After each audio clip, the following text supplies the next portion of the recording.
I never expected my sister's wedding day would become the moment my entire life changed. At least not in front of 100 people wearing suits, high heels, and fake smiles. My name is Elisa Warren. I'm 34, a single mom, and for the past 6 years, I've worked quietly as a court clerk in Oregon. Not glamorous, I know, but it's steady, it pays the bills, and it gave me just enough space to raise my daughter Lily after her father walked out when I was 5 months pregnant. He didn't even leave a note, just gone. Since then, my life has been a quiet fight. Every morning started before sunrise packing Lily's lunch, making coffee that always went cold, and trying to hold everything together while everyone around me moved forward with their lives. My family? They pitied me. Or worse, they ignored me altogether. Brooke, my younger sister, was the golden one. She always had the spotlight, the praise, the freedom. Our mother, Diane, adored her, called her my sweet girl even in adulthood. My father, Thomas, had long since stopped speaking up for me. I think he got tired of trying. I never told them that after work I spent late nights studying for the bar exam. That while Lily slept on the couch beside me, I read case law and outlined strategies. I didn't tell them when I passed. I didn't even tell them when I got my judicial appointment. Not out of spite, just because, after years of being treated like the family's shadow, I stopped expecting applause. So when I received Brooke's wedding invitation with my name misspelled and Lily listed as one instead of my daughter, I wasn't surprised. But I still went. Not for them, but for me. And for Lily. I wanted her to see that we still show up. That being overlooked doesn't mean we disappear. I didn't expect the cruelty that would follow. And I definitely didn't expect that the person who would speak the truth about me that day would be Brooke's groom. But let's go back just a few hours before the toast that changed everything. The wedding invitation came in a thick white envelope with gold trim, elegant, expensive, just like everything Brooke touched. I remember holding it over the sink, half expecting it to be a mistake. But there it was in curling script, Ms. Elisa Warren and guest. They couldn't even get my name right, and they didn't bother to list Lily by name. I stared at the RSVP card for a long time. I didn't know what hurt more, the careless spelling, or the fact that even now, my daughter was an afterthought. Still, I checked accepts with pleasure, because I wasn't going to let their indifference write my story. In the days leading up to the wedding, I didn't hear from anyone in the family, no calls, no messages, nothing. But I saw the posts on Facebook, on Instagram, rehearsal dinners, brunches, spa days, Brooke in white, Diane beaming, my father smiling like none of it was ever broken. We weren't invited to any of that, just the ceremony and reception. It was clear where we stood. Lily asked me, "Mom, why didn't they invite us to the fancy dinner?" I told her the truth. Sometimes people forget what matters. She looked confused but didn't ask again. The day of the wedding arrived gray and wet. Oregon rain, soft and steady. I dressed Lily in her favorite lavender dress and pulled on the one decent black dress I owned. We arrived early, because Lily likes to find the bathroom before things start. Inside the Pacific Heights Country Club, everything sparkled. Crystal centerpieces, white roses, and people air kissing with champagne in hand. I spotted my mother near the front, holding court with her friends like a queen at a garden party. When she saw me, her smile faltered. "Oh, Elisa, you made it," she said, blinking like she hadn't expected me to show. She looked at Lily briefly and added, "She's gotten tall." That was it. No hug, no warmth. I asked where we were seated, and a young usher pointed toward the far corner of the ballroom. "Table 19, he said, with a tight smile. I looked at the chart. It was next to the kitchen. Not a single other family member seated with us. We walked over and sat down. The tablecloth had a stain. The chair wobbled. I saw Brooke and Adam posing for pictures near the floral arch, glowing under the soft lights. And all I could think was I shouldn't be surprised. I've lived in this shadow long enough to know exactly where they think I belong. Still, I kept my chin up. For Lily, for myself. But as I sat there, something inside me shifted. I didn't come here for them. I came to witness something. I just didn't know yet it was going to be my own turning point. The ceremony started right on time. Brooke walked down the aisle in a designer gown that shimmered like champagne under the lights. Gasps followed her every step, and I won't lie, she looked stunning. Perfect hair, perfect makeup, the whole fairy tale image. Adam, her groom, stood at the altar with a soft, proud smile. He looked calm, grounded. I'd only met him once before, briefly at a family dinner I wasn't really part of. He seemed polite but distant. The kind of man who watched more than he spoke. The vows were personal, of course. Brooke went first, her voice trembling for dramatic effect. She talked about growth and loyalty, about how Adam helped her become the best version of herself. People dabbed at their eyes. Diane beamed. Adam's vows were quiet, sincere. Nothing flashy, just a steady voice promising to show up every day, even when it was hard. I remember thinking, he sounds different from the rest of them. Like he actually means what he says. After the ceremony, everyone spilled into the reception hall.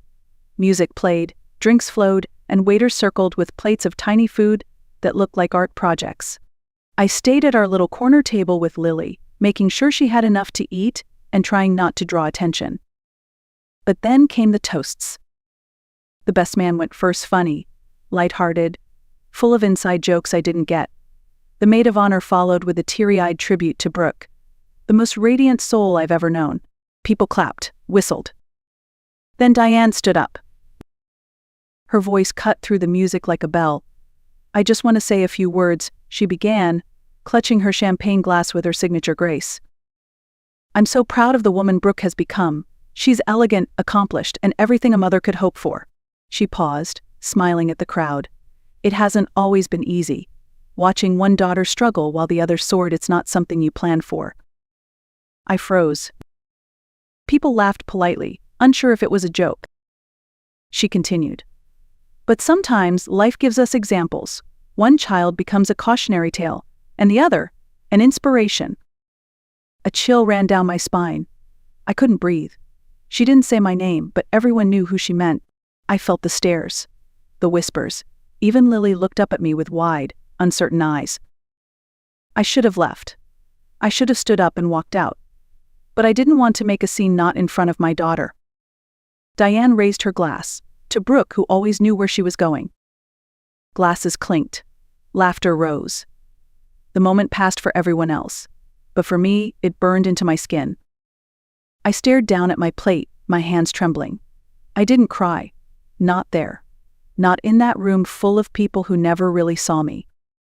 I reached for Lily's hand under the table. She squeezed it and whispered, "You're not a caution thing, Mom. You're the strongest person I know." I bit the inside of my cheek to keep the tears down. And then, just when I thought it was over, the MC announced, "And now, the groom would like to say a few words." Adam stepped up to the microphone, glass in hand. He looked calm, but his eyes were serious. "I hadn't planned to speak again tonight," he began, "but after that last toast, I think something needs to be said." The room quieted.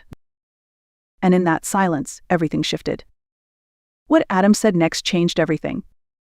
Adam stood tall at the front of the room, one hand in his pocket, the other loosely holding a glass of champagne. The crowd expected charm, maybe a romantic nod to his bride.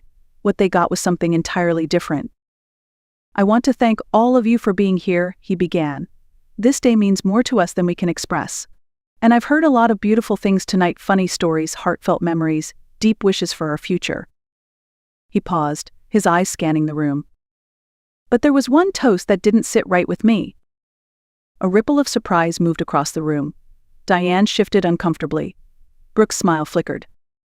Adam continued, voice steady. "I've had the chance to meet most of this family over the last couple of years. Some welcomed me warmly. Others kept a distance. And that's fine. Every family has its quirks." He turned slightly, facing my table across the room. "But there's one person in this room I think deserves a moment. Someone who wasn't mentioned in the speeches. Someone I've come to admire deeply." I felt the air leave my lungs. "Before I proposed to Brooke, I did my homework," he said, drawing quiet laughter. "And in that process, I learned a lot more than anyone realized. I learned about her childhood. I learned about her sister." He looked directly at me. "Elisa Warren." Whispers grew louder. I could feel eyes turning, faces shifting toward us. "Most of you probably don't know much about her story, maybe because it wasn't convenient to tell. But let me share a few things. Elisa is a single mother who raised an incredible daughter on her own. She worked full-time while taking night classes. She graduated with honors. And recently, just a few weeks ago, she was appointed as a judge for the state of Oregon. Gasps echoed across the room. Brooke's mouth fell slightly open. Diane looked as though she'd swallowed a lemon. Adam didn't stop. She did all this without the support many of us take for granted. No cheering section. No handouts. Just grit, grace, and determination. He took a breath. And what struck me the most was how she still showed up today, sat quietly at a table near the kitchen, and didn't say a word even after being insulted in front of everyone. Now the room was dead silent. Adam raised his glass. So tonight, before we continue celebrating, I want to raise a toast not just to love and new beginnings but to the quiet strength we overlook too often, to Elisa, and to every woman who rises, even when the world tells her she doesn't belong. He looked at me, and this time, everyone followed. People rose slowly, one by one, glasses lifted. To Elisa, voices echoed. I sat frozen, Lily clinging to my arm, eyes wide with pride. I didn't know what to do. I had never been seen like that, not by my own family, and certainly not in a room full of strangers. I nodded, blinking back tears, mouthing thank you toward Adam. He gave a small, respectful nod back. Brooke stood beside him, motionless. Her face was unreadable. Diane looked like she wanted the floor to open and swallow her whole. And in that moment, I felt something I hadn't in years: dignity. Not borrowed, not begged for, but earned. Seen not through blood ties or polite lies, but for the truth I carried. It wasn't just a toast, it was a reckoning. And everything started to change after that. After Adam's toast, the reception didn't end immediately, but the air shifted. You could feel it in the way people moved, how they looked at each other with forced smiles and uncertain glances. Conversations dulled. The string quartet played on, but nobody was really listening. I stayed at the table with Lily, letting her finish her cake, trying to stay present. She leaned into me, her little hand wrapped around my wrist, as if to say, "You're safe now." Diane didn't speak to me for the rest of the night. She stayed near the bar, whispering furiously to a few relatives. I saw Brooke disappear into a side hallway shortly after Adam's speech, her train dragging behind her like a storm cloud. No one asked us to leave. In fact, a few cousins I hadn't spoken to in years came by quietly to say hello. One of them, a woman named Claire I hadn't seen since we were kids, hugged me tightly and whispered, "I always knew they treated you unfairly. I'm so sorry." I didn't need apologies, I just wanted peace. Eventually, Lily and I slipped out the side door. The cool air hit our faces like a blessing. As we walked toward the car, I heard footsteps behind us. It was Adam. He didn't say much, just a gentle, "Thank you for being here." I nodded. "You didn't have to do that." He looked me straight in the eye. "Yes, I did." I don't know what happened between him and Brooke after that night. I didn't ask. A few months later, someone mentioned that the marriage didn't last long. No details. Just that it quietly fell apart. As for Diane, she never reached out again. And honestly, I didn't expect her to. I think some people get so comfortable with their version of the truth that anything real feels like betrayal. But something beautiful did come from that night, more than justice or validation. It was the shift inside me. A door opened, quietly, firmly. I stopped waiting for their approval. I stopped shrinking to make others feel taller. I focused on Lily. On our little home. On the life I was building. A quiet life, but one rooted in honesty and strength. The truth is, I didn't need a wedding toast to define me, but I'll never forget the moment someone finally saw the full picture and spoke it out loud. Sometimes, that's all it takes. One moment of truth and a lifetime of silence is broken. It's been 3 years since that wedding. 3 years since a single moment pulled back the curtain on everything I'd silently endured for most of my life. People often ask me if I'm bitter, if I wish I'd said something that night, if I regret staying quiet for so long. And the truth is, no, I'm not bitter, I'm not angry, I'm free. Because that night wasn't just about Brooke's wedding. It wasn't even about Adam's toast, as powerful and kind as it was. It was about a lifetime of being silenced and the decision to finally stop carrying shame that was never mine. When I look back, I realize I spent years trying to prove I was worthy of love and respect from people who were never willing to give it. I thought if I achieved enough, gave enough, stayed quiet enough, One day they'd see me. One day I'd be invited to the main table, not just at a wedding, but in their hearts. But healing doesn't come from being seen by others. It comes from seeing yourself fully, honestly, without apology. And that's what I want to leave you with.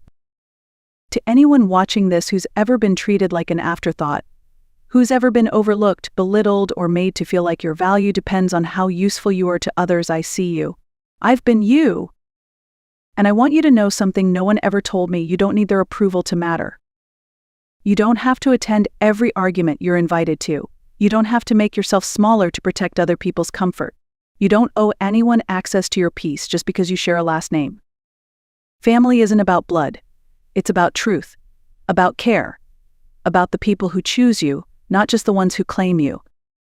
And sometimes the most powerful kind of revenge isn't loud or dramatic. It's living well. It's refusing to let the hurt define you. It's raising your child with more love than you were ever given. It's walking away from the table where love is conditional and building your own. I still live in the same little house with the cracked driveway and mismatched garden chairs, but it's ours. It's full of laughter, books, dreams, and a kind of quiet joy that no one can take away. Lily is growing up knowing that her voice matters, that no one gets to shame her into silence. And I finally understand that I was never broken, just buried under years of other people's expectations. So if you take anything from my story, let it be this: you are not what they call you in their cruelest moments. You are not defined by the seat they give you or don't give you at their table. You are who you choose to become when you stop waiting for their applause and start building your own foundation. And that foundation can be beautiful, solid, and unshakable even if you start from scratch. Thank you for listening to my story. If it touched something in you, if you saw even a part of your own journey in mine, I invite you to like, share, or comment. Not for the algorithm, but because maybe someone else out there needs a reminder, too. You are not invisible. You never were. Sometimes it just takes one moment of truth for everything to finally fall into place.